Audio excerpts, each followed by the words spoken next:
किया कि आवाम यहाँ मदरसे पे बैठी हुई है, आप सभी जिम्मेदारान के सामने अहम मसले पे बताया जा रहा है कि ईदगाह की ज़मीन को एक शख्स के द्वारा नाजायज़ तरीके से कब्जा कर लिया गया, खरीद लिया गया। क्या कहना चाहते हैं इस मामले में? हम लोग ईदगाह की को लेकर के ये बैठक आम बैठक की गई थी। हम ग्रामीणों के द्वारा जो ईदगाह में नमाज पढ़ते हैं सारे लोगों को बुलाया गया था एक मशवरा करने के लिए कि ईदगाह की जो ज़मीन है, यहाँ के जो दबंग आदमी मोहम्मद कौसर आलम है, उनके द्वारा पूर्व में भी कब्जा कर लिया गया था। आज भी उस ज़मीन को फिर कब्जा कर करके बाउंड्री वाल कर रहा था। इधर पता चला है कि ईदगाह की ज़मीन को उनके द्वारा रजिस्ट्री करवा लिया गया है। भाई ईदगाह की ज़मीन वक्फ की ज़मीन है, वक्फ की ज़मीन को कौन रजिस्ट्री करा सकता है? हम लोग उसी के विरोध में यहाँ बैठे हैं। हम लोग जिला प्रशासन से भी बात किए। जिला प्रशासन के द्वारा आश्वासन दिया गया है कि आपकी ईदगाह की ज़मीन है, हम माफ़ी करवा करके उसको निकलवा देंगे। हम लोग ईदगाह की ज़मीन में वर्षों से नमाज पढ़ते आ रहे हैं, हमारे पूर्वज ही नमाज पढ़ते आ रहे हैं। हम लोग जब से है तब से भी देखते आ रहे हैं कि हम लोग वहीं नमाज पढ़ते हैं। उस ज़मीन को ज़बरदस्ती वो कब्जा किए हुआ। दूसरी बात, वहीं पे मदरसा की ज़मीन है, 10 कट्ठा मदरसा की ज़मीन है। उस ज़मीन में इनको उनके द्वारा एक बैठकी बना लिया गया है, उनके द्वारा मकान बना लिया गया। प्रशासन से हम लोग मदरसा की ज़मीन खाली कराने के लिए भी मांग किए हैं। रही बात स्कूल की ज़मीन में भी को भी वो कब्जा किए हुआ। आयु सालों से उस ज़मीन को कब्जा करके जोत आबाद करके उठा रहा है। स्कूल की ज़मीन सरकारी ज़मीन होती है, स्कूल की ज़मीन गांव की ज़मीन होती है, समाज की ज़मीन होती है। वो कब्जा करके उपजा के खाने वाला कौन होता है?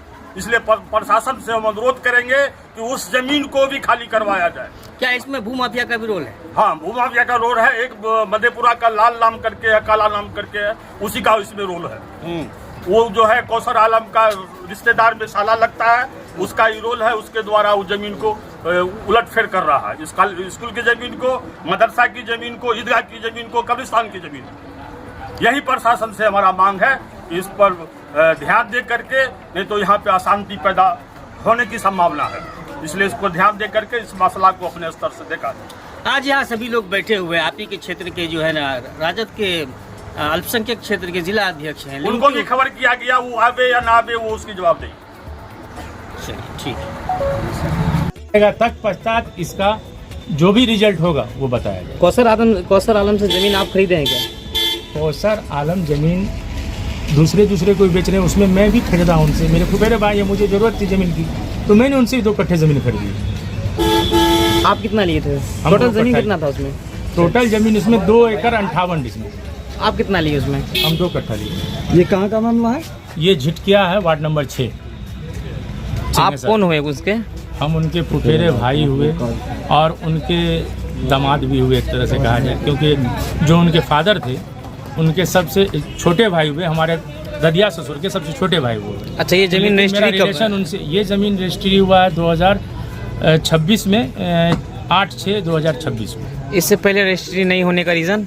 इससे पहले तो ये जान रहे थे कि ईदगाह की ज़मीन है, जान रहे थे। सुनिए, लेकिन जब उनको दावा पेश करने वाले सामने उपस्थित हुए और उन्होंने बोला कि आप इसके एवज में ईदगाह को ज़मीन दे रहे हैं, तो आप किस आधार पर ले रहे हैं, हमको आधार बता दीजिए। तो रुकिए एक मिनट बोलने दीजिए। मैंने आधार के पे पूछा कि भाई आधार तो सिर्फ हम जान रहे हैं कि ईदगाह की ज़मीन है। चलिए, अगर ईदगाह की ज़मीन है तो अगर इसमें घर बना हुआ है तो वो साइड में पड़ता है, तोड़ने की वजह से जितनी ज़मीन उसमें जा रही है उससे हम ज़्यादा ही ज़मीन 4 धुर ईदगाह को दे देंगे, ईदगाह को सटा के मेन फ्रंट पे।